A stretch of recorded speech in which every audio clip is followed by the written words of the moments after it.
Kebakaran melanda lantai 5 gedung pusat pelayanan jantung terpadu Rumah Sakit Umum Daerah Dr. Sutomo, Surabaya, Jawa Timur.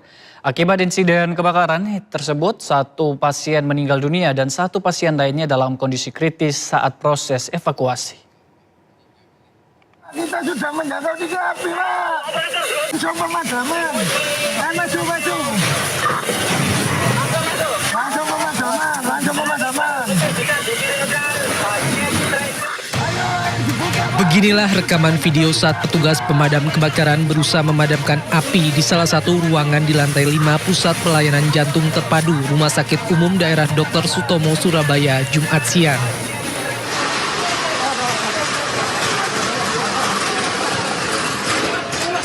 Kepanikan juga terjadi di ruangan pasien ketika asap mulai menyebar dan menyelimuti sebagian rumah sakit. Petugas medis beserta keluarga pasien berhamburan keluar gedung untuk menyelamatkan diri.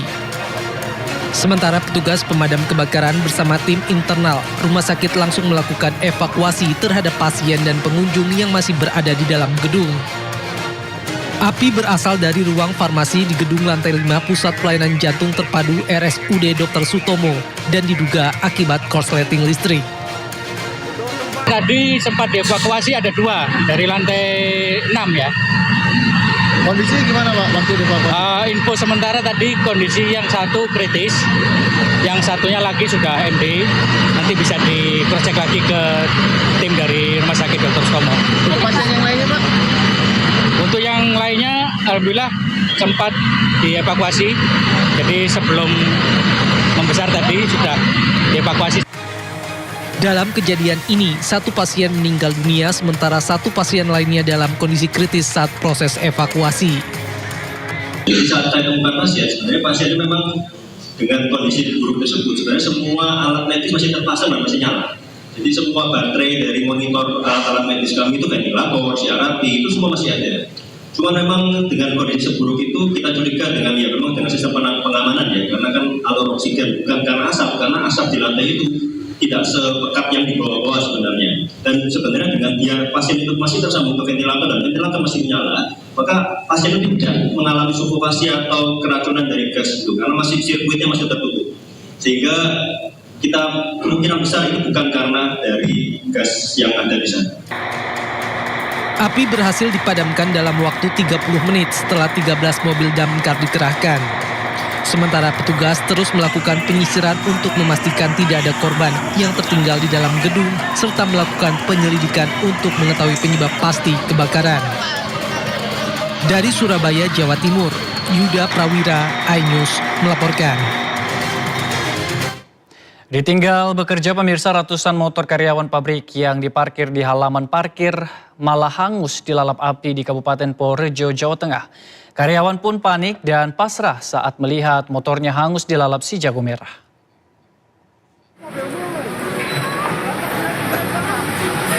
Api cepat membesar dan melalap ratusan motor yang terparkir di area parkir PT Ahrami Jaya, Grabak, Purworejo. Sejumlah karyawan berusaha menyelamatkan kendaraan yang bisa dievakuasi sebelum api menjalar. Kebakaran ini terjadi pada saat aktivitas pabrik tengah berlangsung dan diduga berasal dari sisi utara area parkir. Posisi motor yang berdekatan menyebabkan api cepat merembet. Petugas keamanan sempat melakukan pemadaman menggunakan alat seadanya, namun sia-sia karena api cepat menyebar ke kendaraan lain. Damkar yang tiba segera melokalisir api agar tidak merembet ke bangunan lain. Selain melalap ratusan motor, api juga menyebabkan 2 orang terluka bakar dan sesak nafas. Keduanya lalu dibawa ke Rumah Sakit Umum Cokronegoro.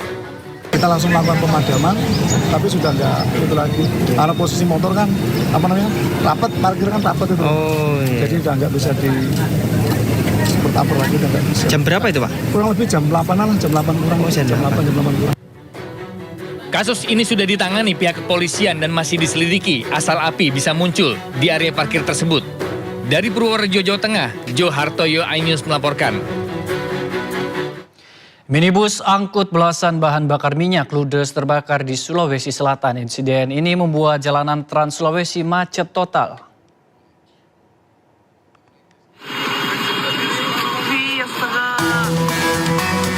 Sebuah mobil minibus yang mengangkut belasan jerigen berisi BBM terbakar hebat di depan SPBU Kabupaten Toraja Utara, Sulawesi Selatan. Kebakaran terjadi diduga karena adanya hubungan arus pendek yang kemudian dengan cepat menyambar ke jerigen berisi BBM yang ada di dalam mobil hingga membuat api membesar. Kejadian ini sontak membuat Jalan Nasional Trans Sulawesi lumpuh total.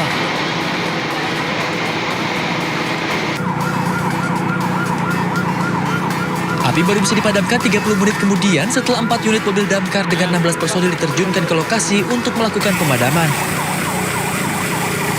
Ya, kita agak kesulitan karena bahan yang terbakar itu minyak. Dan memang selamanya kalau minyak kita agak cukup kewalahan. Tapi puji Tuhan bisa ditangani. Lemahnya pengawasan terhadap BBM ilegal di Toraja membuat kebakaran telah 2 kali terjadi sejak sepekan terakhir. Warga meminta pihak Pertamina turun tangan karena kondisi ini sangat membahayakan masyarakat, juga merugikan negara. Dari Toraja Utara, Sulawesi Selatan, Jufri Tonapa, iNews melaporkan. Pemirsa, aksi nekat seorang pria diduga gangguan jiwa menghanguskan 2 unit rumah di kawasan padat penduduk kota Samarinda Jumat dini hari. Pelaku yang baru keluar dari rumah sakit jiwa tersebut sengaja membakar sofa hingga api tak terkendali dan nyaris diamuk massa.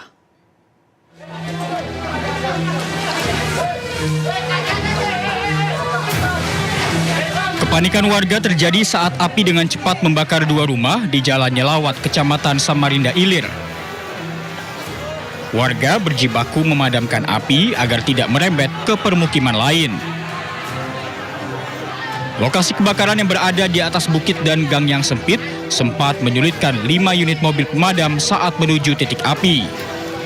Insiden bermula saat salah satu pemilik rumah bernama Teguh sengaja membakar kursi di dalam rumahnya.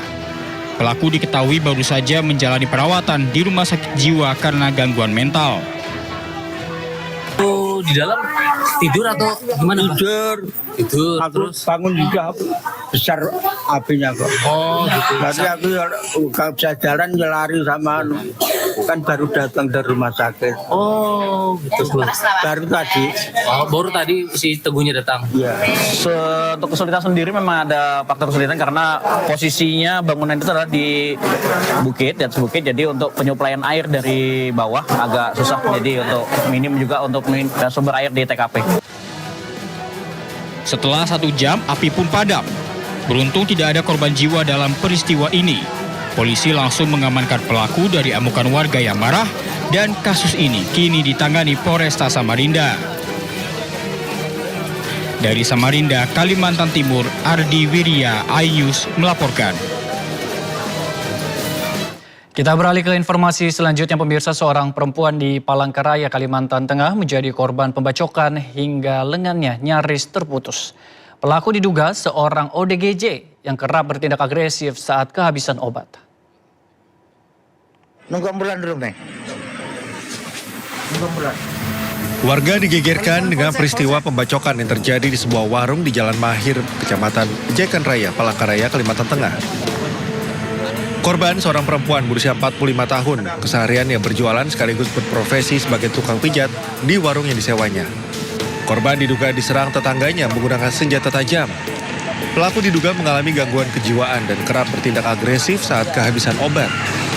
Akibat serangan ini, korban menderita luka parah di bagian kepala, leher, dan kedua tangannya yang nyaris putus. Petugas kepolisian bersama warga segera mengevakuasi korban ke rumah sakit untuk mendapatkan penanganan medis. Nah, mungkin dia ini kan kambuh penyakitnya itu karena tidak ada obat kan, habis obatnya, hanya dia datang lagi kayak gitu. Dan kalau ada obatnya enggak. Usai kejadian, pelaku berhasil diamankan petugas dan dibawa ke rumah sakit jiwa. Sementara kasus ini masih ditangani Polsek Pahandut Palangkaraya. Dari Palangkaraya, Kalimantan Tengah, Ade Sata, iNews melaporkan.